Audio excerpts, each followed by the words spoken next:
Hello, and welcome in everybody. I'm LeatherMushroom, your hostess with the mostest. Today we're taking a look at the demo for Call of Saregnar, a party-based RPG that's kind of a romantic love letter back to the games from the 90s, essentially. Betrayal at Krondor being a massive one. And it does it very, very well. Now, recently I had Motherload from In the Keep, the publisher, on stream to talk us through, and absolutely fantastic. I will link their channel down below. It's available on Steam. It's a free demo, and Damjan's done some fantastic work, and so have the team. And I really think there really is a gap in the market for doing games like this, because they are very appreciated. But without further ado, come and get cozy with your tea on toast, and let's go and take a look. It was a late night in the small town of Roma. Here's your prologue, and it's extremely well done. Nothing too much, nothing too little, it's perfect. Text scrolls at exactly the correct speed you want it to, not too fast, not too slow. The narration's good, the voice work is good. You know, the narrator doesn't add too much of their own character on the voice, which I think is good in narration. Narration's meant to go along with the story, not take your view away from it. But this is where you find a little backdrop on our two main characters that you're going to see in this demo. Here we meet Dina, who is the tavern owner, and is, as you might be able to tell, more or less slightly annoyed with our two characters, for reasons we'll get into later. We may have lost some money, we may have been drunk and lost some money. But the real-time faces are absolutely fantastic. They really are. You know, you couldn't be happier with those. So we get outside the tavern, just take a bit of a first look around, and, you know, obviously this is, you know, a nice low-poly 3D, and it's exactly what you'd expect. It's lovely. The lighting's been done well, and these trees in particular, and the grass looks very, very good. So obviously, you know, you look around, you use Alt. Alt is your mouse look in it, which is, say, a hark back to the older style of games. Now, finding out here, we, you know, have to go and hunt down the gambler that stole our money. But obviously, it's, you know, the middle of the night. Can't go hunting around in the middle of the night. The atmospheric sounds are very good as well, at night time especially. So, we get up to this cabin, you know, might as well take a little look, have a little nosy, see what's inside. Should we? Yeah, of course we should. So we're going to pop through the door, we find a little hidden wooden board with some money underneath, which, as you can see, you can drag to Pacific party members, which is a great feature, I find. But as the night's getting dark, I think it's time for us to find a place to rest. Now, you can't set up camp in the township in Avonmore, because the Lord will kick your arse. So we have to do it outside. Now, see, you can rest till daybreak, healed, or set a certain time. After this, we head to the temple, where we get to talk to another fully faced member of the cast, as we're calling it. Well, as I call it, it's probably the wrong words. Now, the atmospheric sound in here is lovely. I love this really nice little soft, almost holy poetic. I lack the proper words for that, I guess. But, you know, we meet a herb trader who's obviously, I think, going to be of some importance later on. It's how you can generally judge the importance of characters in this game, is, you know, due to, well, the fact that their faces are in it, you know. Which, once again, I think is a fantastic touch. They've obviously found friends who do Renaissance fairs, things like that. Talking to the herbalist, we chat to someone who's obviously not in the best mood to talk. We try and go in, but, you know, we're turned away. The priestess is in prayer. She will tend to you at obviously a time that suits her, which is not surprising of the church. But anyway, back to the game. Sam here is very suspicious of, obviously, religion, the gods, etc. You know, which is... You can't really blame him for now, can you? So coming out of this temple, we get to see the broad daylight, which is very nice. Now the trees are actually photos of trees. They're actually photos of trees polyed down, which is really, really nice. We checked our journal, we're going to continue on. Notice how the audio of the surface texture changes when you go from grass to stone. Which is very, very nice touch. I don't know about you guys, but I do love a good sound design. I'm going to amble along this path through the trees to this little hut over in the corner. That doesn't look to be anybody around, so we better go and take a little look. Wouldn't hurt, would it? And there you go, we're in combat. Now you'll notice this is a hex-based grid, which I'll be honest is... The games like this is my kind of go-to be honest. I like having control over where I can move people rather than, say, just having an enemy and the choices of attack, defend, magic, guard, etc. Now, Sam can use range combat, which is the daggers, which obviously you saw him miss there because he's a complete and utter cretin. But then again, you know, the crossbowman managed to hit us. You can see Hewlin's health going down quite a bit there. But it's nice combat, with nice music in the background. Although what I have noticed is that the music isn't always present in combat, which is a feature I would really like. Maybe some ambient combat music, not that like full up in your face to take direction away, but just enough to support it, which I think would be really great. Now, when you're attacking ranged people, they will obviously try to run away, which is annoying. So I just decided, let's just gang up on this one person, seeing as Hewlin's nearly absolutely snuffed it. Now, as you can tell there, line of sight when using ranged weaponry is important. He's just shot his own man with a crossbow and then missed me completely. Now, I haven't been able to change the view of the camera, so I really hope that'll be included in the final build. Maybe a hold right mouse so you can swivel the camera angles round. But, you know, you can get the gist of it. You can see the direction that people are going in with this. As you can see there, Sam, he's down, but he's not out. So at the end of the fight, he won't be dead. He'll just be in need of healing.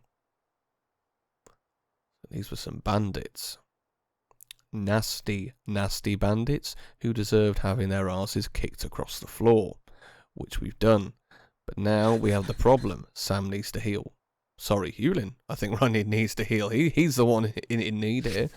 We take a crossbow. Now, Sam can use range, so we're going to give the crossbow to him. Now, note, when you pick up stuff, you get the choice of, you know, how many you want to give, so you can split it between the two. So you can say give two to Hewlin, give two to Sam, which I think is a really nice feature rather than doing later on inventory sorting. You know, we're going to give the sword to Sam because obviously that's his jam. That's what he does. He's your boy. I promise I'll never say that phrase again. It sounded horrible coming out of my mouth. So now we need to rest until healed. You can see here the amount of rations each character has, and healing is a slow process, as you can imagine. It's not just a little 6-hour rest or a 1-hour Morrowind rest and you've magically fixed everything. You can only heal up until a certain point. So you can't go full health just on resting and food rations.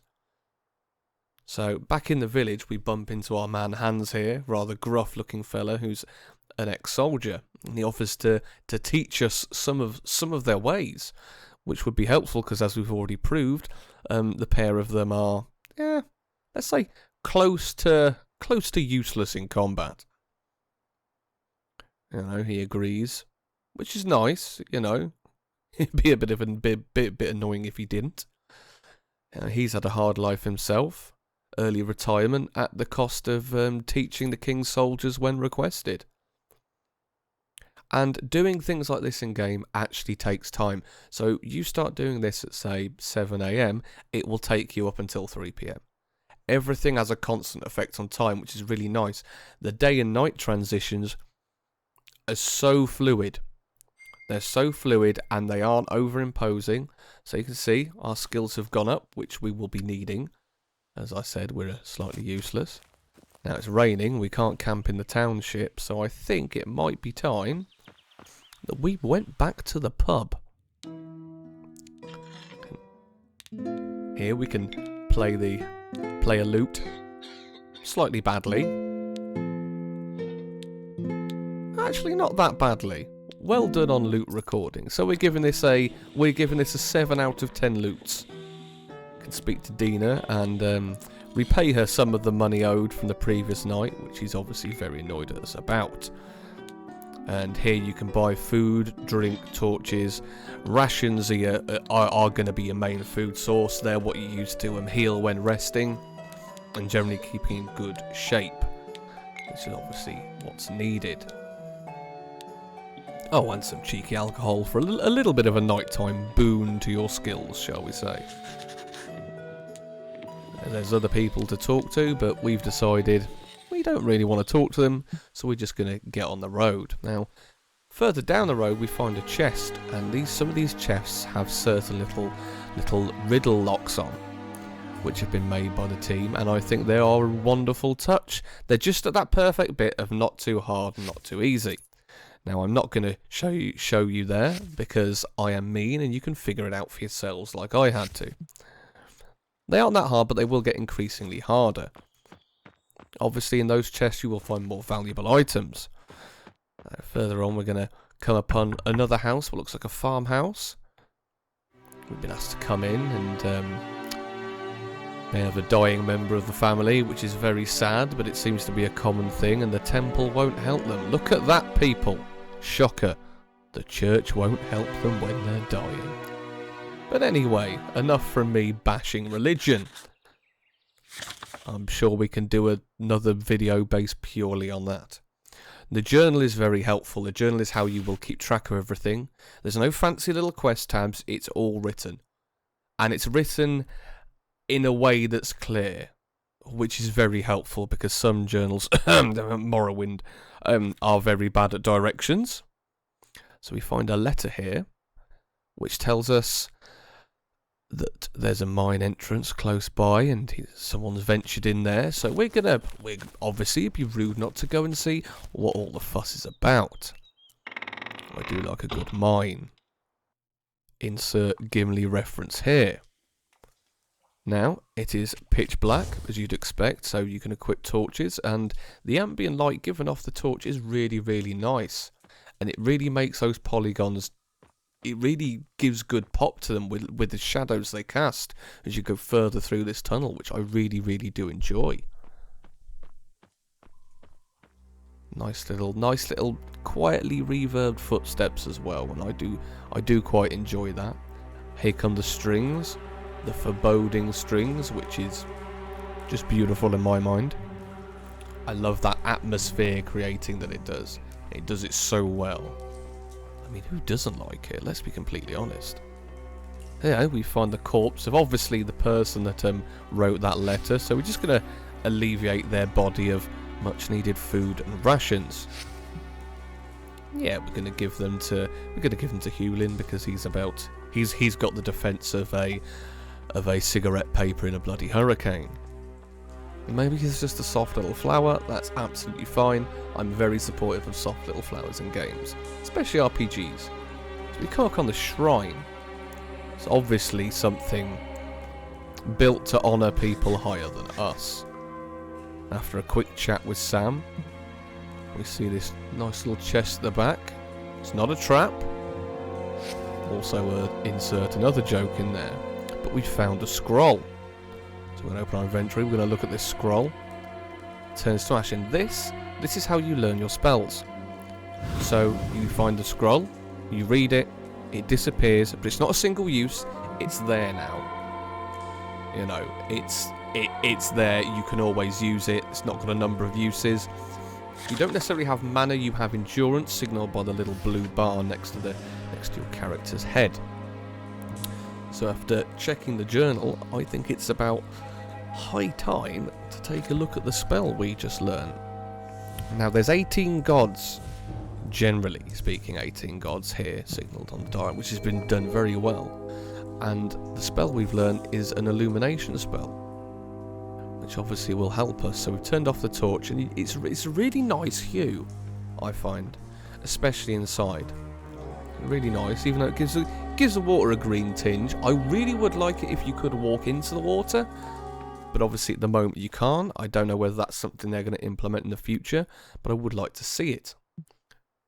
It would be, you know, nice to see. So back outside, we're going to do a bit of inventory management. We picked up a slightly better sword, I think, than the standard falchion. So obviously displayed there is the damage and strength skills for it. So we might as well give Sam a better weapon, of course. The daggers are fixed. Ewan, haven't found a better bow for him just yet. Bow staff. You know, that bow staff. Bow staffs, yeah. You know what I'm talking about. So, we happen chance upon this fella.